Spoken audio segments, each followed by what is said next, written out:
Isang magandang umaga muli sa inyo mga kababayan, mga kasama natin sa Kape at Balita dito sa Radyo Pilipino UK. Magandang oras po sa inyong lahat.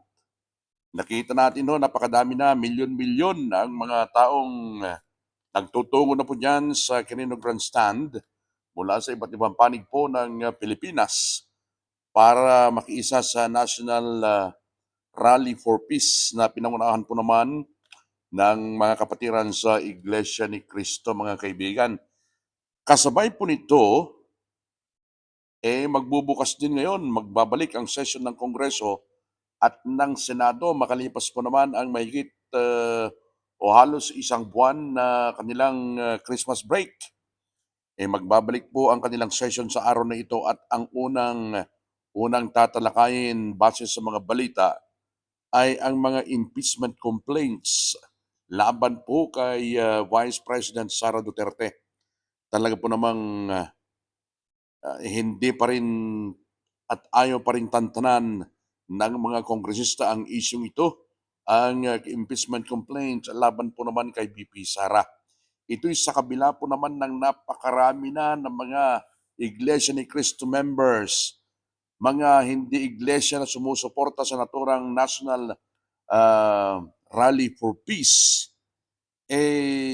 ayaw pa rin pakinggan ito, tila ayaw pa rin pakinggan ng mga kongresista ang panawagan ito ng maraming mga mamamayan.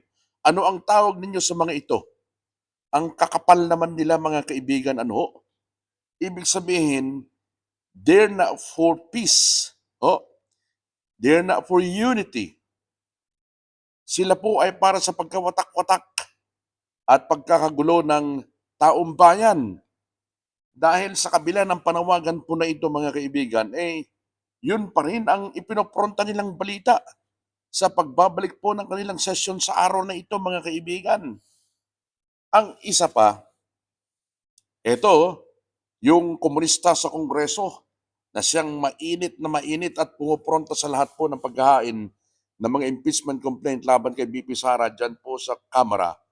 Itong si Minority Leader Franz Castro, ito yung komunista na miyembro ng Kongreso dahil convicted ito, mga kaibigan. Akalain nyo ito, markahan ninyo, mga kaibigan, mga kasapi po ng Iglesia ni Cristo. Ayan, ito yung pahayag ng Castro na ito, yung convicted na komunista. Pero pinapayagan pa rin umupo sa Kongreso. Kinundena ni Franz Castro ang peace rally ng Iglesia ni Cristo o INC na magsisimula sa araw na ito, mga kaibigan. Ito, markahan ninyo. Kumakandidatong senador to Pero markahan ninyo dahil kinokondenan niya ang inyong rally, mga kaibigan. Sinabi nitong si Castro, inaakusahan niya ang Iglesia ni Cristo na nagtatangka umano ang INC na salagin ang mga aligasyon ng korupsyon laban kay Vice President Sara Duterte. Ito'y sa kabila ng pahayag po ng pamunuan ng INC na wala silang pinapanigang politiko dito sa kanilang isinasagawang rally, mga kaibigan.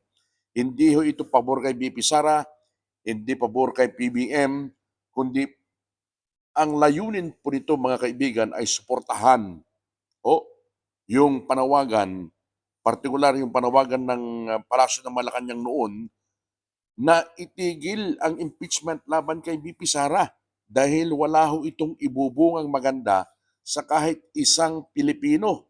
Walang idudulot na pag-unlad sa kabuhayan ng isang Pilipino kapag ho nagkaroon ng impeachment dahil matetenga ang lahat po ng mga pangunahing proyekto, pangunahing panukalang batas ng Kamara at ng Senado na sinusuportahan ng Malacanang kapag ka may impeachment. Dahil it takes time, mga kaibigan. Hindi naman po isang saglit lang yan So ibig sabihin, kapag ka natuon yung atensyon ng Kamara at ng Senado dyan sa impeachment, mababaliwala ho yung mga ibang mga priority projects na dapat ay para sa bawat isa at para sa taong bayan. Dahil nakatuon ang atensyon nyo rito sa dito sa impeachment. Ito ang hindi maunawaan ng mga kongresista, lalo na itong si Castro, yung komunistang convicted communist na child abuser, itong si Franz Castro, na kongresista ng minority na inaakusahan ng NC, markahan niyo mga kaibigan, markahan niyo. Inaakusahan niya ang Iglesia ni Cristo at tila sinasalag ninyo umano ang mga alegasyon ng korupsyon laban kay BP Sara dahil sa inyong inilunsad na National Rally for Peace. Diyan po naman sa Quirino Grandstand, mga kaibigan. Ito, sinabi pa nitong si Castro, this this rally is not about peace and unity. Tignan yung mga akusasyon niyo.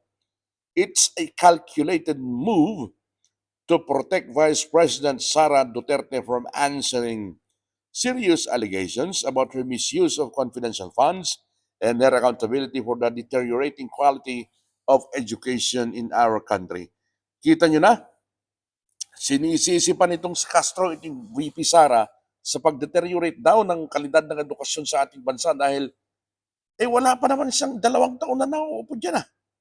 Bago pa man siya naupo bilang DepEd Secretary, talagang deteriorating na Talagang pababa na yung kalidad ng edukasyon sa Pilipinas base po naman doon sa ratings na ipinapalabas. So, internationally, mga kaibigan, pang-ilan na lang tayo dito sa Asia. Ba't mo sisisihin si Sara? Talagang walang ayos itong si Franz Castro. The Filipino people deserve answers. Nako, talaga po naman, walang pakundangan kung magpahayag itong si Komunistang Castro ng magbitaw ng mga statement ng ganito laban kay BP Sara, samantalang siya hindi pa nga niya nasasagot. Hindi pa nasasagot Convicted ito Bakit hindi ito nakakulong? Sila ni Sator Ocampo. Salita lang ganito Hindi niya muna tignan yung kanyang sarili. Yung kalagayan niya convicted. Pero bakit nakakalaya pa rin siya ngayon? At nauupo rin siya na malayang nakakaupo diyan sa Kamara de Representantes sa kabila na convicted ito, mga kaibigan. Kaya nananawagan tayo, mga kaibigan, sa INC, tingnan niyo yung mga akusasyon sa inyo nitong si Franz Castro. Mga kaibigan, na tila umano tinatangkan yung salagin ng mga akusasyon laban kay BP Sara. Ibig sabihin, ang rally ninyo hindi raw peace and unity. Hindi raw po for peace and unity, kundi pagtakpan at salagin, isalba itong si BP Sara. Dito po naman sa mga impeachment complaint na inihain laban sa kanya. Yan mga kaibigan, ngayong araw na ito, nagsimula na yung peace rally. Dapat mamayang 4:00 pa lang ng hapon magsisimula ito, pero kahapon pa, kagabi, nagsimula ng dumugin ng napakaraming tao ang Quirino Grandstand. At simultaneous po ito, mga kaibigan, hindi lang dyan sa Quirino Grandstand mangyayari, kundi sa iba't ibang panig pa po ng Pilipinas. Napakadami na nagtutungo dyan. Sinasabing baka 1,000,000, pero baka mas higit pa. Dahil mula sa Tarlac, Pangasinan, Laguna, kung saan-saan nanggagaling yung mga tao, nakasuot po ng puting mga t-shirt. Sila po ngayon ay nandyan sa Quirino Grandstand simula pa kahapon. Kaya yung mga kumukondena sa rally na yan, magdalawang isip kayo. Mahintakutan kayo. Dahil ganyan po ang puwersa nila, mga kaibigan, at ang layunin nila ay napakaganda. Napakadaming sumusuporta. Kaya makiisa po tayo dyan sa National Rally for Peace na inilunsad po ng Iglesia ni Cristo dahil para po ito sa kapayapaan ng ating bansa. Hindi yung pagkahati-hati na nais mangyari ng mga komunista dyan sa Kamara katulad nitong si Franz Castro. Makiisa po tayo, mga kaibigan. Sa mga hindi pa po nakakapag-subscribe sa ating channel, mag-subscribe po kayo kahit isa lang na subscription. Maligaya na tayo. Mula po dito sa lungsod ng London, ng United Kingdom, ako po si Buddy Bernardino. Isang magandang oras po sa inyo. Bye!